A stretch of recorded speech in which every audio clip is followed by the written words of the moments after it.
All right, G3B, maximum usable frequency, lowest usable frequency, and propagation. How might a skywave signal sound if it arrives at your receiver from both a short path and a long path propagation? What they're talking about here is a signal that is reaching you by coming direct from a station that's some distance from you, and also going all the way around the Earth and getting to you by the long path, which can happen. And if that should be happening, you would hear a well-defined echo because of the difference in length of the two paths. So you'd hear the short path first, followed by the long path signal.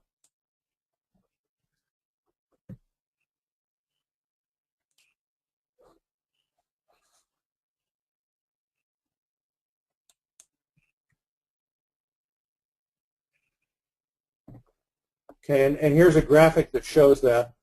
Here we had the short path. The white path is the short path representation. The red path is the long path representation. And you can have a signal arriving from over both of those paths. Which of the following is a good indicator of the possibility of skywave propagation on the 10-meter band? If you're hearing short skip skywave propagation, or on the 6-meter band, I'm sorry, the question asks the 6-meter band. Short skip propagation, if you're hearing it on the 10-meter band, then you may have some skywave propagation happening on the 6-meter band.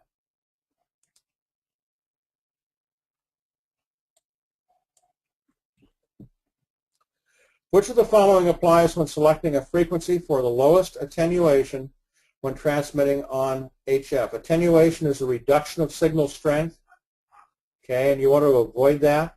And the best way to avoid that is to select a frequency just below the maximum usable frequency. That will be your best frequency to use. Now, the maximum usable frequency is the highest frequency between 2 points that at a particular time that will support skywave transmissions. Okay, and this varies, as you can imagine, if you're talking about transmitting from Honolulu to Seattle, it's going to be a different frequency than transmitting from Honolulu to Tokyo or Honolulu to say Singapore or something like that, because it's between two particular locations, and it's the highest frequency that will support a transmission between there. That'll give you the best signal between those locations. It's called the maximum usable frequency.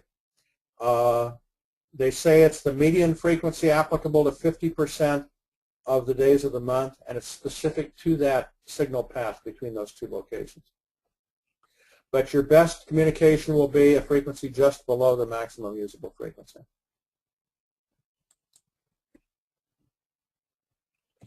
What's a reliable way to determine maximum usable frequency is high enough to support skip propagation between your station and a distant location on frequencies between 14 and 30 megahertz?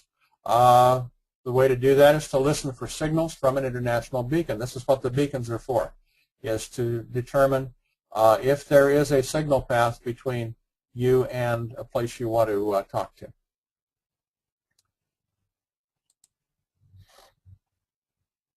What usually happens to radio waves with frequencies below the maximum usable frequency and above the lowest usable frequency when they're sent into the ionosphere? Correct answer is they are bent back toward the Earth, and they can travel very long distances that way.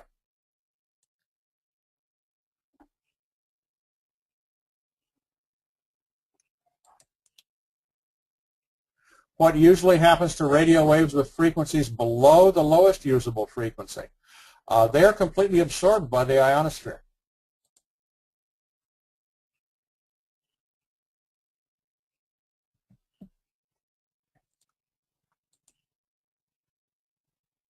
What does LUF stand for? It's the lowest usable frequency for communications between 2 points.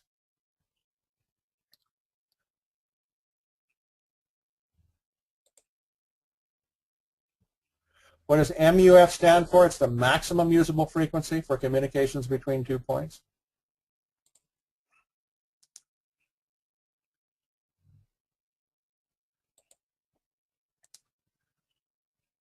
Okay, here's a graphic of the various layers in the ionosphere.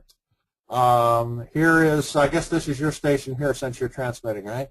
And as we go to, on the day side of the Earth, we have these layers. We have a D layer, we have the E layer, we have the F1 and the F2, okay? And then as the Earth rotates toward twilight, some of those begin to disappear. And at nighttime, we have only the E layer and the F layer. The F1 and F2 merge into just the F layer. And these are caused by the ionization of the chemicals in the atmosphere by the charged particles and the ultraviolet from the sun. Okay? So this is how we get our long-range propagation. Our skywave propagation is by reflection or refraction of the radio wave in the ionosphere. What's the maximum, the approximate maximum distance along the Earth's surface that is normally covered in one hop using the F2 region? And that's about 2,500 miles.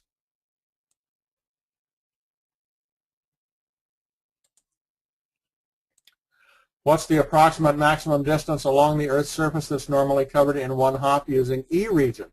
That's about 1,200 miles. Here's your E region. Here's that same graphic showing E region propagation.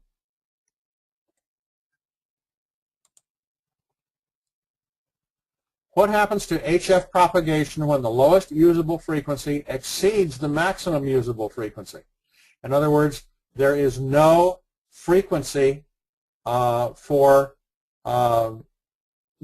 is above the lowest usable frequency and below the maximum usable frequency.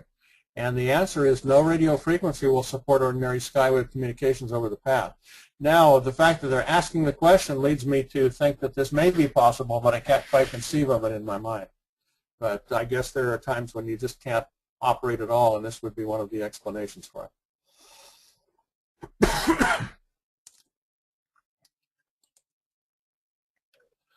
What factors affect maximum usable frequency? The solar radiation, and let's see. It's all of these choices. All of these choices are correct. The path, distance and location, the time of day and season, and the solar radiation and ionospheric disturbances. All of these affect the maximum usable frequency.